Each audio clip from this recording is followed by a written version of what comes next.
እንዴት ናችሁ? ይህ ናይል ግሎባል አካዳሚ ነው። ዛሬ ደግሞ በሌላ ቪዲዮ ተገናኝተናል። ዛሬ እንግዲህ ባለፈው የጀመርነውን ግሎባል ትሬንድስ እንሆ ከዛ የምንቀጥል ነው የሚሆነው። ለዛሬ ይዤላችሁ የመጣሁት ቪዲዮ በዋናነት ሌቭል ኦፍ አናሊሲስ ምንድነው የሚለውን ይሆናል። በኢንተርናሽናል ሪሌሽን በዋናነት ሌቭል ኦፍ አናሊሲስ በጣም መሰረታዊ ነገር ነውና ከዛ ነው የምንጀምረው። ከዛ በፊት ግን ለማስታወስ ያህል የዩቲዩብ ቻናል እና የቴሌግራም ቻናል አሉን። ተቀላቀሉን፣ እኛ ጋር ሁኑ፣ ትምህርቶቻችንን ተከታተሉ፣ ለሌሎችም በማጋራት ተባበሩን። ስለዚህ ከዛ በፊት ጥያቄ ጠይቄያችሁ ልለፍ እስኪ። what is level of analysis? በራሳችሁ መንገድ ቪዲዮውን ፓውዝ አድርጉትና ለራሳችሁ level of analysis in international relation ምንድነው የሚለውን እንድታስቡበት መልእክቴን ማስተላለፍ እወዳለሁኝ። I hope ቪዲዮውን ቆም አድርጋችሁ ወይም ፓውዝ አድርጋችሁ ራሳችሁ እንደምትጠይቁ ተስፋ አድርጋለሁ። ውድ ተማሪዎቹ what is level of analysis የሚለውን ቀጣዩ ዴፊኒሽን ነው የሚሆነው ማለት ነው። ኦኬ level of analysis is a level chosen or used when examining a phenomena or an event or an issue. level of analysis ማለት በጥቅሉ አንድን ነገር ወይም አንድን ክስተት ወይም ሁነት ለመተንተን ለማስረዳት ወይም ኢቭን ለመረዳት የምንጠቀምበት የመተንተኛ መንገድ ወይም ደረጃ ሂደት ተብሎ ሊወሰድ ይችላል ማለት ነው። ኦኬ level of analysis is where our analysis or examination of an event issue lies or basis እንደመነሻ የምንጠቀመው ለመተንተን አንድ ነገር happens ያደርግ። ለምሳሌ level of analysis በዋናነት በኢንተርናሽናል ሪሌሽን በጣም መሰረታዊ ኮንሰፕት ነው ያልኳችሁ። ለምንድን ነው አንዳንድ ዓለም አቀፍ ሁነቶች ይከሰታሉ። ለምሳሌ ጦርነት ሊሆን ይችላል፣ issues like COVID-19 ሊሆን ይችላል፣ disease or anything እንደ ዓለም አቀፍ ሁነት ወይም ክስተት ተደርገው ይወሰዳሉ። ለምሳሌ you can take the examples of terrorism፣ ሽብር በራሱ አንድ issue። ይሄንን ለመተንተን የምንጠቀምበት ሂደትና ደረጃ አለ። ኦኬ ስለዚህ ያንን እንደመነሻ የምንጠቀምበት በጥቅሉ level of analysis ተብሎ ይጠራል ማለት ነው። ኦኬ level of analysis for instance as you can read, level of analysis is where our analysis of or examination of an event or issue lies or basis እንደ መነሻ መሰረት እናርግበት ነው። አንድ ነገር ለመተንተን መነሻ ባክግራውንድ አርገን የምንተነትንበት ወይም ደግሞ ጉዳዮችን ክስተቶችን ከተለያየ አንግል የምናይበት ሂደት ነው ማለት ነው። ኦኬ so by level of analysis we are referring the roles or influence of each level when an international event or phenomena happens. okay አንድ ነገር happens ያደርግ እያንዳንዱ ደረጃዎች አሉት። level of analysis የምናደርግበት ወይም ደግሞ ትንተና የምንሰጥበት መንገድ አንድ ነገር happens ያደርግ የምንተነትንበት መንገድ ወይም ደረጃ እርከኖች አሉት። okay hierarchies of level stages or levels of analysis ምንላቸው ማለት ነው። okay thus level of analysis is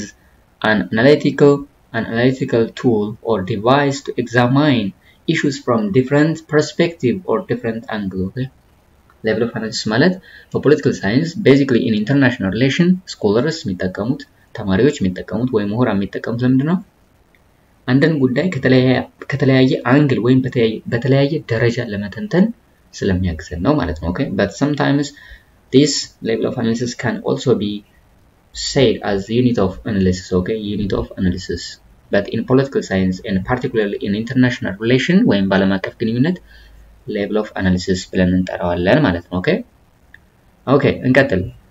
in different disciplines we can have or we can find various levels of analysis to examine an issue from different perspective or level. በተለያዩ የትምህርት ዘርፎች ሊሆን ይችላል departments or field of studies we can have different or various levels of analysis. okay አንድን ጉዳይ ለምሳሌ በጤና ከሆነ የጤና የራሳቸው የሆነ አንድን ጉዳይ የሚተነትኑበት መንገድ ይኖራቸዋል ማለት ነው። okay for instance here just to mention some of the examples from economics. for instance if an economist for instance if he or she analyzes the economic status, the economic development of a state by using levels like micro and macro level of analysis, where it's one kind of or way of describing or analyzing, examining the economic status or economic development of a state through the use of micro and macro level of analysis. okay and economist የአንዲት ነገር የኢኮኖሚ ሁነት እድገት ወይም ደግሞ ውድቀት ሊሆን የሚተነትንበት መንገድ ይኖረዋል የራሱ የሆነ ማለት ነው። for instance here and economist micro na macro. Micro is basically specific, okay, small unit of analysis ተብሎ ይጠራል, and macro is broad and general level of analysis, okay, general level of analysis. A psychologist, for instance, here, and psychologist ወይ የስነ ልቦና ባለሙያ ደግሞ he or she can examine the behavior of human beings at individual level of analysis, okay. Psychology itself is studies about the mind, okay, an individual human being, the mind. ስለዚህ ያነ የመተንተኛ አርከናቸው ተደርጎ ሊወሰድ ይችላል ማለት ነው, okay. The same is true for psychologists, for instance. Psychologists may deal with social or group level of analysis to examine social or societal issues, okay. አንድ ማህበረሰብ የሚገጥመውን ችግር ሊሆን ይችላል፣ ጉዳይ ሊሆን ይችላል፣ የተለያዩ ነገሮችን ከምን አንፃር ሊያዩ ይችላሉ?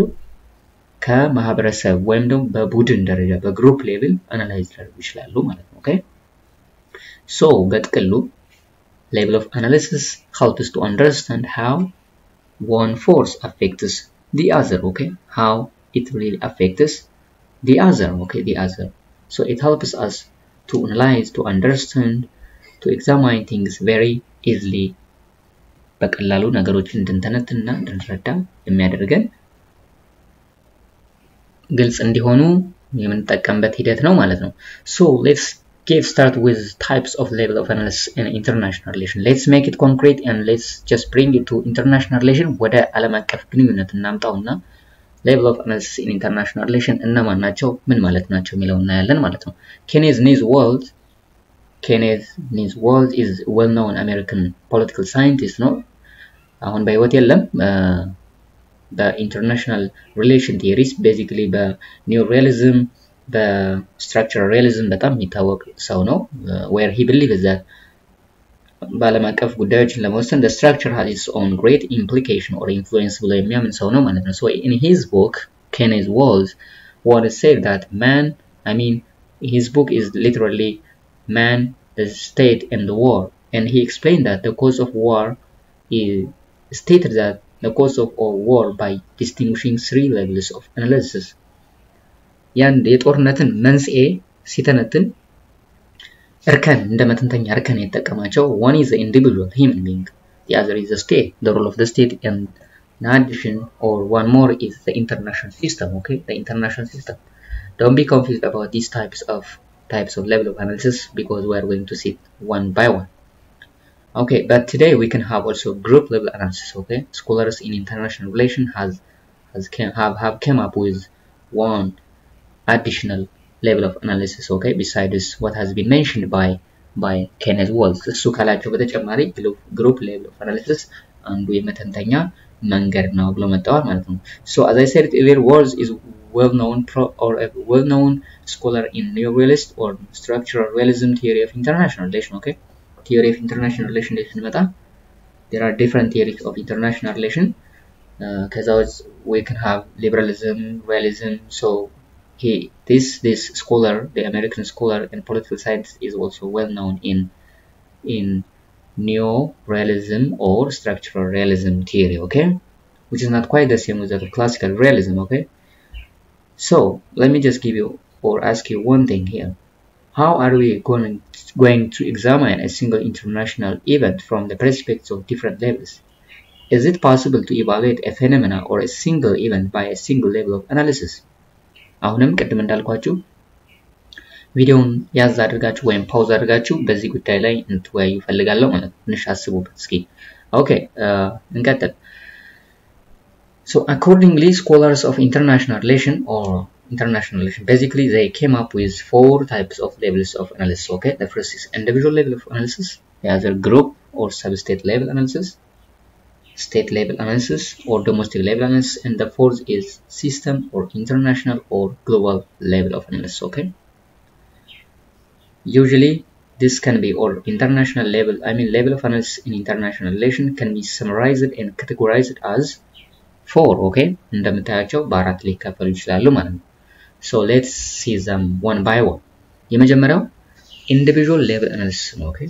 ግለሰቦችን መሰረት ያደረገ, okay. ግለሰቦችን መሰረት ያደረገ ትንተና ስንሰጥ አንድ ነገር happen ሲያደርግ የግለሰቦች ሚና ምንድነው ብለን የምንሄድበት ነው, okay. አንድ ዓለም አቀፍ ጉዳይ ሀፕን በሚያደርግበት ሰዓት በሚፈጠርበት ሰዓት ክስተት ሆኖ በሚመጣበት ሰዓት የግለሰቦች ሚና ምንድነው ፍላጎታቸው ምንድነው ግባቸው ምንድነው ምን አደረጉ it's all about individual level of analysis okay for instance it says that it analyzes basically individual level analysis is about analyzing the perception choice goals and actions of individual human being okay individual human being for instance the psychological behavior the biological behavior the emotion the human feeling the human emotion it determines an individual to do something or not to do something okay አንድ ዓለም አቀፍ ጉዳይ ሆኖ እንዲመጣም እንዳይመጣም ማድረግ የሚችል የግለሰብ ባህሪ አለው ማለት ነው but usually here we usually think that የሆነ አንድ ዓለም አቀፍ ጉዳይ አለ በዛ ዓለም አቀፍ ጉዳይ የግለሰቦች ሚና ምንድነው የሚለው ለማየት okay so the biological and psychological factors for an event or phenomena is very important okay while dealing about individual level of analysis የግለሰቦችን ሚና ስናይ የስነልቦና I mean ባህሪያቸው ምንድነው ሰዎቹ biological ባህሪያቸው ምንድነው ስለልቦና ችግር አለባቸው ወይ this all is something related with individual level of analysis okay for instance here the mindsets and perceptions of political leaders may influence their foreign policy decision making behaviors it's true that የመሪዎቹ አስተሳሰብ ሊሆን ይችላል ፍላጎት ሊሆን ይችላል okay ነገሮችን የሚረዱበት መንገድ ሊሆን ይችላል በእርግጠኝነት መሪዎች ከሆኑ especially presidents prime ministers foreign ministers ambassadors diplomats ሊሆኑ ይችላሉ እነሱ የሚያደርጓቸው ድርጊቶች የሚወስዷቸው actions የሚወስዷቸው ውሳኔዎች በሙሉ ምናልባት ከባህሪያቸው ጋር የሚገናኙ ከፍላጎቶቻቸው ጋር የሚገናኙ ናቸው ማለት ነው so they do influence a foreign policy making or a decision a political decision or economic decision of a particular state okay ያንዲት ነገር የፖለቲካል ሊሆን ይችላል የኢኮኖሚ ውሳኔዎችን ተጽዕኖ ያሳድራሉ ማለት ነው okay in this case we cannot undermine the individual's leader behavior and influence in everyday phenomena in the international politics የግለሰቦች ምና ለምሳሌ በኋላ አንዳንድ ነጥቦችን ስለማነሳላችሁ ችግር የለውም ለምሳሌ አንድ ነገር እንደ ግሎባል ኢሹ ሆኖ ሲመጣ ወይም happen ሲያደርግ የዚህ ግለሰብ ሚና በዚህ ጉዳይ ላይ ምን ነበር አንድ መሪ ሊሆን ይችላል ያን የምናይበት መነጽር individual level of analysis ወይም የመተንተኛ ርከናችን individual ወይም ግለሰባዊ ቤዝድ ይሆናል ማለት ነው okay having individual's behavior in mind we analyze situations or phenomena from the individual's perspective okay ከግለሰቦች እይታ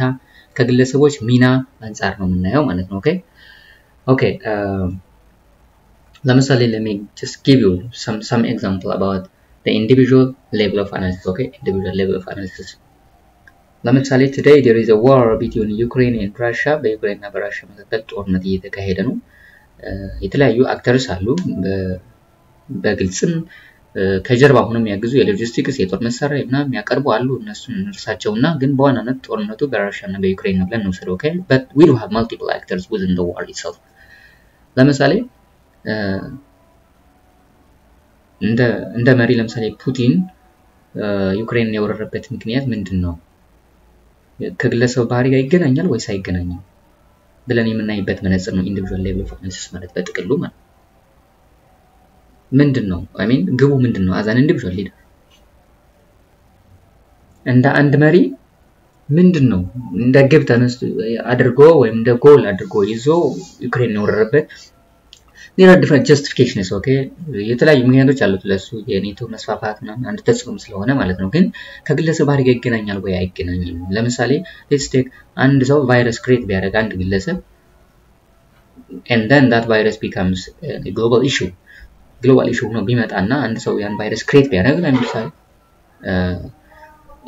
ግለሰቡ ያን ነገር ኢንቨንት ሲያደርግ ወይም ቫይረስን ክሬት ሲያደርግ ምንድነው አላማው ግቡ ምንድነው ከምን አንፃር ነው ብለን የምናይበት አናሊሲስ ነው ማለት ነው okay so having in mind the individual's behavior we analyze situations or phenomena from the individual perspective okay the individual perspective ነው ማለት ነው so the second is group level analysis the group level analysis is also it examines the role or the influence of the groups when something happens okay አንድ ነገር ሲፈጠር የቡድኖች ሚና ምንድነው የቡድኖች ተጽዕኖ ምንድነው እንዴት ነው ተጽዕኖ ያሳደሩት የሚለው የምናይበት ነው ማለት ነው for instance here we do have groups like associations their role lobbyists the lobbyist groups activists voters political parties businessmen interest groups these all are groups okay groups they do have some form of association okay association.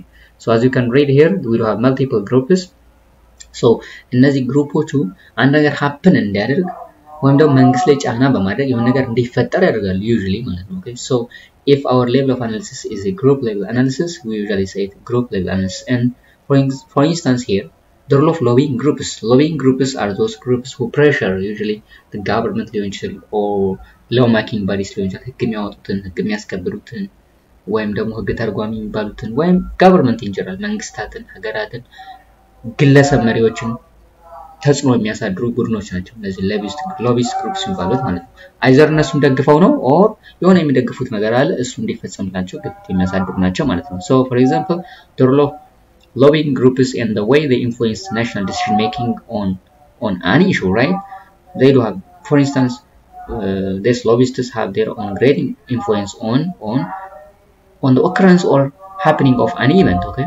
መሪዎችን በመገፋፋት ሊሆን ይችላል ለራሳቸው ጥቅም ሊሆን ይችላል or something else ሌላም ሊሆን ይችላል ማለት ነው the other point we do have for instance voters decision የመራጮች ድምጽ የሚሰጡ ቡድኖች ሊሆን ይችላሉ አቤን ህዝቦች የነሱ ተጽዕኖ ምንድነው የሚለው ነው so these are basically groups those lobbyists who influence or pressure legislatures governments or state representatives to make decision in their own favor okay የሚፈልጉ ነገር እንዲሳካላቸው ለምሳሌ አንዳንድ መሪዎች ህዝባዊ ቅቡልና እንዲያገኙ ሎቢስቶችን ይመርጣሉ ኦኬ ቡድኖችን ያደራጁና ስለ መንግስቱ ወይም ስለዛ መሪ መልካም ነገር እንዲወራ ያደርጋሉ ኦኬ that's basically known as lobbyist ምንለው እሱ ነው ኦኬ ዞሮ የቡድኖችን አንድ ነገር happen እንዲያደርግ እንዲፈጠር ወይም ደግሞ ከተፈጠረ በኋላም ተጽዕኖ የሚያሳድሩ ቡድኖች ናቸው ማለት ነው እነዚህ ሎቢስቶች ብላቸው in general group level analysis ተብለው ይጠራሉ ማለት ነው ኦኬ that the influence of groups should not be undermined for an international event as well okay የነሱ ተጽዕኖ የሚናቅ አይደለም ማለት ነው okay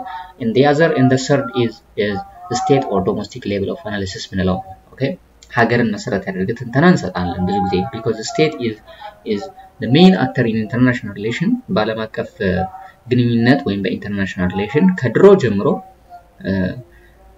state independent ወይም sovereign actor መሆን ጀምራለች ማለት ነው በዋናነት ከዌስትፋሊያ ትሪቲ ጋር ተያይዞ የሚመጣ ኢሹ ነው ዞሮ ምንድነው state level analysis የሚለው ደግሞ it's analysis of events or situations from state level from state perspective okay state perspective the state level of analysis is considered as a central unit of analysis ለምሳሌ አንድ ነገር happens ያደርግ ወይም an international event happen like even war for instance በአምሮአችን ብዙ ጊዜ የሚመጣ መሪዎች እንዲያደርጉ ሳይሆን ብዙ ጊዜ ወይ ቻይና እንዲያደርገች USA ወይም አሜሪካ እንደዚህ ያደረገችንን or Russia እንደዚህ ልታደርግ ነው ወይ እንደዚህ ያደረገች ምናምን ነው it is because our level of analysis ወይም ትንተና ስንሰጥ ትንተና የምንሰጥበት እርከን ወይም ሌቭል ምንድነው state based ነው ማለት ነው state based how states are responding or reacting or even interacting with other states when an issue occurs okay is also one key element in this level of analysis okay አንዲት ሀገር ወይም ሀገራት በጥቅሉ አንድ ነገር happens ያደርግ እንዴት ነው ሪስፖንድ የሚያደርጉት ለምሳሌ there is a war in Ukraine and Russia ለምሳሌ ኢትዮጵያ how exactly Ethiopia is responding as a state and እንደ ሀገር ለዚህ ኢሹ እንዴት ነው ምን አይነት ምላሽ ነው እየሰጠች ያለችው is Ethiopia supporting Ukraine or Russia these all issues are basically analyzed based on domestic or state level of analysis okay in this case we are also dealing about the behavior of the state in general okay or its domestic characteristics its domestic policies its domestic institutions okay the behaviors of its institutions and state apparatus in general የሀገሪቱ የውስጥ ተቋማት አሉ እነሱ የስቴት አፓራትስ የሚባሉት የነሱ behavior እና capability ምንድነው ምክንያቱም አንድ ነገር happen እንዲያደርግ የራሳቸው ሚናና ተጽዕኖ ስላላቸው ማለት ነው here the behavior of individuals may not exactly take into consideration but for instance the failure of states institution or organization are part of state level analysis ለምሳሌ የአንዲት ሀገር ተቋም የሀገር ውስጥ ተቋም it can be the military or the defense force it can be the parliament unable ወይም ደግሞ fail ሲያደርጉ ኦፕሬት ለማድረግ ወይ ፒስ ኤንድ ሴኩሪቲ ሊሆን ሀገር ውስጥ ያለ ሰላምና ደህንነት ለማስጠበቅ አቅም ሲያጥራቸውና ሲያንሳቸው የነሱ ድክመት ለምሳሌ ጦርነት ሊያስመጣ ይችላል በአገር ውስጥ ኦኬ አብዮት ሊያስነሳ ይችላል ያ ጉዳይ ለማቀፋይ ሆኖ ይመጣል ማለት ነው ኦኬ so in this case we are also analyzing the behavior of state within even at domestic level okay ያ either you like it or not, those domestic issues can also become the international concern. Okay, ዓለም አቀፍ ጉዳይ ሆኖ ስለሚመጡ ከዚህ አንፃር የሀገራት ስቴት አፓራተስ ወይም ደግሞ ተቋማት ደግሞ ሚናቸው ምንድነው የሚለውን እናይበት ነው። but in general their reaction to something basically ለአንድ ዓለም አቀፋዊ ጉዳይ ሆነ ወይ ሁነት የሚሰጡት ምላሽም ወሳኝ ሚና አለው ማለት ነው። okay so in addition to this, in this case we are dealing with the behavior of the state in general. Okay, the behavior in general. For example, there are obviously states which are warlike states or aggressive invader states, warmonger states አሉ በባህሪያቸው ሀገራት አንዳንድ ለምሳሌ when I say የሆነ ሀገር ብጠቅስላችሁ ለምሳሌ ከሱ ሀገር ጋር ተያይዞ ይመጣላችሁ የሆነ አስተሳሰብ አለ። okay ለምሳሌ ላንድ ፎሬን ወይም ላንድ የውጭ ዜጋ ምናልባት ኢትዮጵያ ስትሉት የሚታየው ወይ ረሃብ ምናምን ችግር ሊሆን ይችላል። እኛ ኖርዝ ኮሪያ ስንል አብሮ ከአምሯችን ጋር የሚመጣው ምንድነው ለምሳሌ ኒውክሊየር ዌፐን or something weapon of mass destruction ወይም ደግሞ የጅምላ ጨራሽ መሳሪያ ምናምን ሊሆን ይችላል ማለት ነው። ራሽያ ስንል the invasion of Ukraine ሚል ነገር ይመጣል ማለት ነው።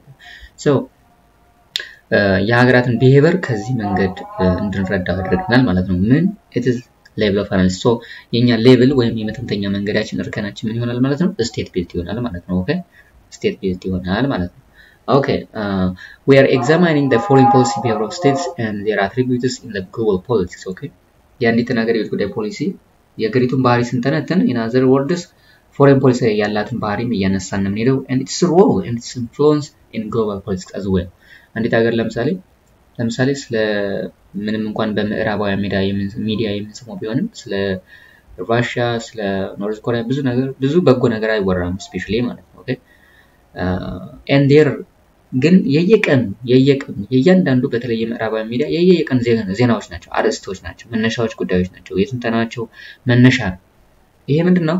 it is because their behavior are determining their foreign policy or their behavior or influence at global politics it should not be undermined. okay ዝቅ አድርገን የምናየው ጉዳይ አይደለም ማለት ነው። okay so in general by state level of analysis we focus on the role of state institutions በሀገር ውስጥ ባሉ ተቋማት ሚናቸውና አቅማቸው ምንድነው፣ ድክመታቸውስ ምንድነው and then አንድ ነገር happen እንዲያደርግ የራሳቸው የሆነ contribution ስላላቸው ወይም ደግሞ ስቴቶቹ አንድ ነገር ከተፈጠረ በኋላ እንዴት ነው ሪአክት የሚያደርጉት የሚለውን ለማየት ይረዳን ዘንድ ነው። in this regard the center of analysis lies on the state and the state is also considered as a key actor in international relation. okay it's a key actor, especially according to the realists state is the only actor in international relation ይላሉ።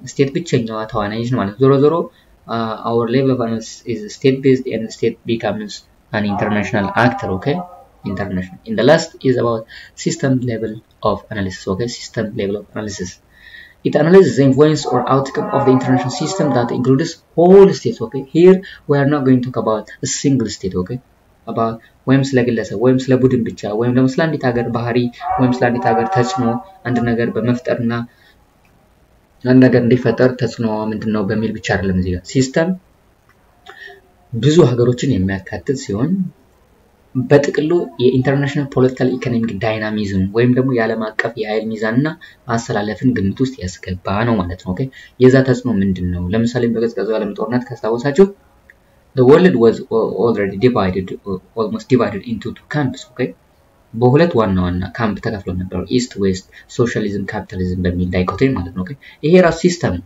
ይሄ ሲስተም አንዲት ሀገር ፎሬን ፖሊሲ ላይ ተጽዕኖ አለው። አንድ ነገር እንዲፈጠር የራሱን የሆነ ተጽዕኖ ያመጣል። ለምሳሌ what if በኮል ጊዜ ራሽያና ሶቪየት ሶሻሊስት ራሽያና ዩኤስኤ ጦርነት ውስጥ ቢገቡ ኖሮ there is no other reason that we can mention except the dichotomy, right? The contradiction over ideologies ወይም ደግሞ የሪኦት ልዩነት ሀያሌ መሆን ጉጉት ነኝ መሪ መሆን ነኝ መሆነው አድራጊ ፈጣሪ የመሆን ምኞት ያ ነው ማለት ነው ተጽዕኖ የሚያስገባቸው ማለት ነው። so በዚህ ሰዓት በሲስተም ሌቭል ኦፍ አናሊሲስ ምናየው ምን ነው the influence of the international political structure ማለት ነው። okay ስትራክቸሩ ምንድነው? የዓለም አቀፍ የፖለቲካ የኢኮኖሚ አቀማመጡ ላንድስኬፑ ሴቲንጉ እንዴት ነው ነው። okay so by system level of analysis we analyze the international phenomena through considering the nature and structure of the international system. okay structure ምን ይመስላል? nature እና structure ምንድነው? do have whether world government or not እንልበት። ለምሳሌ በአንድ ሀገር ውስጥ there is hierarchical relationship right because አንድ መንግስት አለ ከታችኛው የመንግስት እርከን እስከ ላይኛው ተዋረዳዊ የሆነ አስተዳደር አለ ማለት ነው ኦኬ በዓለም አቀፍ ደረጃ ግን በሶቨርኒቲ አስተሳሰብ ሀገራት እኩል ናቸው ብለን ስለምናስብ አንዱ ከሌላው አያንስምም አይበልጥም ስለዚህ horizontal የሆነ relationship obviously ይኖራል ማለት ነው because all states are equal in terms of sovereignty ግን there are states competing for hegemony ለዶሚናንስ ወይም ደግሞ ለኃያልነት ወይም ለዕለ ኃያል ነው ለመምጣት ስቴቶች ምን ያደርጋሉ ኮምፒት ያደርጋሉ ኦኬ so that's why structure ምን ይመስላል የዓለም አቀፍ የግሎባል ፖለቲካል ወይም ኢኮኖሚክ ላንድስኬፑ ስትራክቸሩ ምንድነው አንድ ዕለ ኃያል ነው ወይስ ብዙ ነው የሚለው የሚቀጥለው ሌክቸር ቪዲዮ ቢሆንም እዚህ ጋር ስለሚገናኝ ነው ከሲስተም ስለዚህ አንድ ነገር ሃፕን እንዲያደርግ ሲስተሙ ወይም ደግሞ የዓለም አቀፍ ግሎባል ፖለቲክስ ሴቲንጉ በራሱ ተጽዕኖ ያሳድራል ማለት ነው ኦኬ for instance here since it is influenced by the international system the power of states at international level determines the phenomena we are dealing with okay አንዲት ሀገር ያላት ኃይል ወይም ደግሞ አቅም የማድረግ አቅም the ability to do something the ability to influence some other states it always determines the issue when they deal with ለምሳሌ USA እና ወይም አሜሪካ እና ኢትዮጵያ በዩክሬን ራሽያ ዋር እኩል ተጽዕኖ የላቸውም ኦኬ እኩል ተጽዕኖ የላቸውም because of their power ነው either because of their interest በጥቅማቸው ሊሆን ይችላል ወይም ደግሞ ባላቸው አቅም ማለት ነው ኦኬ በኢኮኖሚ ሊሆን ይችላል በዲፕሎማሲ ፓወር ማለት ነው okay so in system level of analysis again the systematic level of analysis explains the influence of the system at wider level that consists of all the states as I said earlier ብዙ ከአንድ ሀገር ባሻገር ነው የምናየው ማለት ነው እዚህ ጋር ማለት ነው it's not only on a particular state okay the global political and economic setting or the structure of the international system determines how an international issue is to be dealt by multiple or various states okay አንድ ጉዳይ አንድ ዓለም አቀፋዊ ጉዳይ በተለያዩ multiple actors እንዴት ነው የሚታየው ወይም ደግሞ በኢንተርናሽናል ሲስተም በራሱ እንዴት ነው የሚታየው የሚለውን የምናይበት ነው ማለት ነው okay here let me just say it one more time global political and economic setting or the structure of the international system determines how an international issue is to be dealt by multiple or various states okay እንዴት ነው የሚታየው ለምሳሌ የዩክሬን ራሽያ ጦርነትን ምዕራባውያን የሚያዩበት መነጽር አለ እንደ አንድ ካምፕ መስራቁ ዓለም ደግሞ የሚያዩበት የራሳቸው የሆነ መነጽር አላቸው ማለት ነው so if our level of analysis lies on this system level it is basically known as system level of analysis ይባላል ማለት ነው okay basically this when I say multiple states those states with competing or cooperative behaviors states can have competing behavior or cooperative behavior ሀገራት የመተባበር ወይም የመወዳደር ባህሪ ሊኖራቸው ይችላል ማለት ነው okay so speaking of system level analysis ለምሳሌ በምዕራብና በግሎባል ሳውዝ ወይም ደግሞ የግሎባል ሳውዝ ማለት አፍሪካን ጨምሮ ኤዥያን and ላቲን አሜሪካ የሚባሉ በማደግ ላይ ያሉ ሀገሮች የሚባሉት በእነሱ መካከል የሚደረግ ኮምፒቲሽን እና ሰጣ ገባ ምንድነው it's basically system level of analysis right it's created by the system itself ተጽዕኖ ወይም ደግሞ የዓለም አቀፍ የኢኮኖሚና ፖለቲካል አቀማመጥ ወይም ሂደት የሚያመጣው ተጽዕኖ ማለት ነው ኦኬ ስለዚህ እነዚህን ትምህርት እንድታስገቡ ነው ወደ ተማሪዎቻችን የዛሬው ትምህርት ይሄን ይመስል ነበር የሚቀጥለው ቪዲዮ በዋናነት ስትራክቸር ኦፍ ኢንተርናሽናል ሲስተም ምን ይመስላል ሚለውና ያለን ብዙ አይነት ስትራክቸር ኦፍ ኢንተርናሽናል ሲስተምስ አሉ ለምሳሌ ዩኒፖላር ባይፖላር ትራይፖላር መልቲፖላር ምንላቸው አሉ በሚቀጥለው ቪዲዮ እነሱና ያለን ለማስተዋወስ ያህል የዩቲዩብ ቻናላችንን ሰብስክራይብ አድርጉ ስለተከታተላችሁኝ አመሰግናለሁ ከዛ በፊት አንድ ጥቆማ ለመስጠት ያህል ቴሌግራም ቻናል ጆይን ካደረጋችሁ ፓወርፖይንቶችን እዛ ላይ እንለቃለን በፒዲኤፍ ኮንቨርት አድርገን ጋይድ ቡክስን ከፈለጋችሁ እንለቅላችኋለን ሞጁሎችን ታገኛላችሁ የኛም ብቻ ሳይሆን የተለያዩ ኮርሶችን ሞጁሎችንም ታገኛላችሁ በዋናነት የፍሬሽማን ማለት ነው አንዳንዴ ደግሞ ቴሌግራም ቻናላችን ላይ ፖሎችን እናዘጋጃለን ላይክ ኪውዞችን አጫጭር ኪውዞችን ስለምናዘጋጅ እዛም ተሳተፉ በእርግጥ ብዙዎች እየተሳተፋችሁ ነው እዛ ላይ እንድትበረቱ ለማለት እንወዳለን ሰብስክራይብ ማድረጋችሁን አትርሱ ቴሌግራም ላይ ተቀላቀሉን ማለት ነው ስለዚህ ስለተከታተላችሁኝ አመሰግናለሁ ዛሬ ስለ ሌቭል ኦፍ አናሊሲስ ያነሳነው ጉዳይ ይሄን ይመስላል ምናልባት ግልጽ ያልሆነ ነገር ካለ ወይም እንዲመለስላችሁ የምትፈልጉት ነገር ካለ ጠይቁን ቴሌግራም ግሩፕም አለን እዛ ላይ ጥያቄዎችን አስቀምጡ ወይም ደግሞ ዩቲዩብ ቻናላችን ላይ ኮሜንት አድርጉ ስለተከታተላችሁኝ አመሰግናለሁ መልካም ጊዜ